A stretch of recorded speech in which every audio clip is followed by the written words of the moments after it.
What makes up 71% of our planet? What makes up 60% of our human bodies?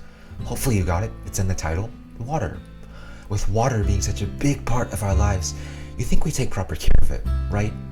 Well, unfortunately, human actions are only aiding in the destruction of water, with 1.2 trillion gallons of sewage being dumped onto US waters every year. With many of our fresh water supplies being polluted and thus lost, we're slowly taking away the very substance that is keeping us and our planet alive.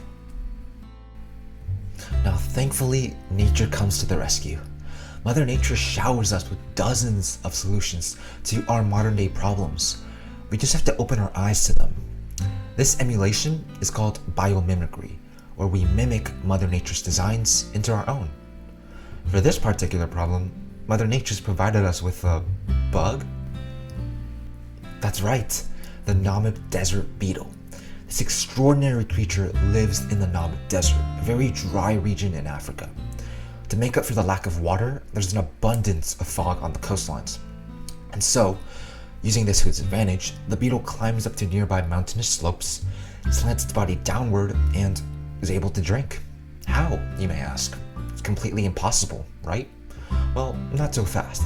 There are little tiny bumps on the surface of its shell that is very hydrophilic. In contrast, the rest of its body is very hydrophobic. And so, the bumps attract the water vapor in the air, and the hydrophobic surface allows droplets to form. And ultimately, the position of the beetle allows these droplets to collide and ultimately run down to the beetle's mouth, allowing it to drink. You don't believe me? Well, try it out for yourself. Lucky for you, I designed an entire experiment just for this task. So first, make a 3D model of the beetle's shell. You don't know how? Well, I suggest using a software called Blender. It's really straightforward and there's plenty of tutorials online to help you get started. With your model complete, coat it in some oil to give it that hydrophobic surface and cool it down in a freezer for around 30 minutes or more if you want more drastic results. And at the same time, boil some water. And after that 30 minutes is over, set both the boiled water and the cooled model onto a table. Elevate the model onto some bowls to collect the condensed water and set the heated water directly in front of it so that the model has easy access to the heat. And finally, as an extra layer of efficiency, drape the entire thing in a towel to better trap the heat.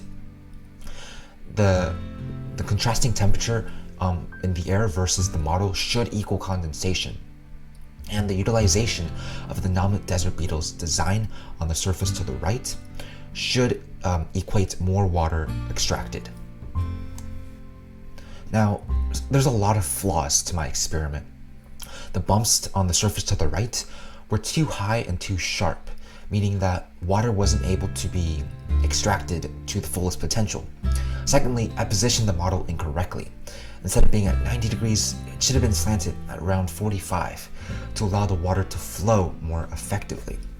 And lastly, the bumps weren't hydrophilic.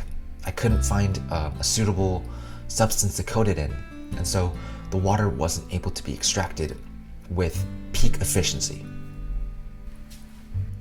So, if you do want to try this at home, I suggest completely avoiding my mistakes. Make your bumps lower and wider to allow the water to be condensed much more effectively. Slant your model at around 45 degrees to allow the water to flow more efficiently. And finally, make your bumps hydrophilic. Maybe coating it in some alcohol would work best to give it that hydrophilic surface to allow the water to be condensed a lot at peak potential.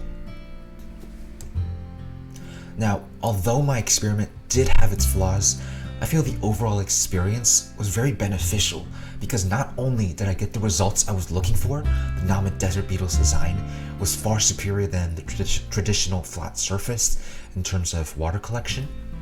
It helped me realize and see some variables that I really hadn't accounted for in my experiment. Don't get me wrong though, I was still aware of them while I was doing my research. It's just that I didn't really think they'd be that important in the actual experiment. And so doing the actual experiment showed me that learning isn't just about reading and researching online, because your true understanding comes from you actually doing it. And in this case, me actually doing it in a real experiment made me really wonder what else nature has in store for us. I mean, just look at this one desert beetle. It could provide us a whole new cheap water source that could aid in our struggle against climate change.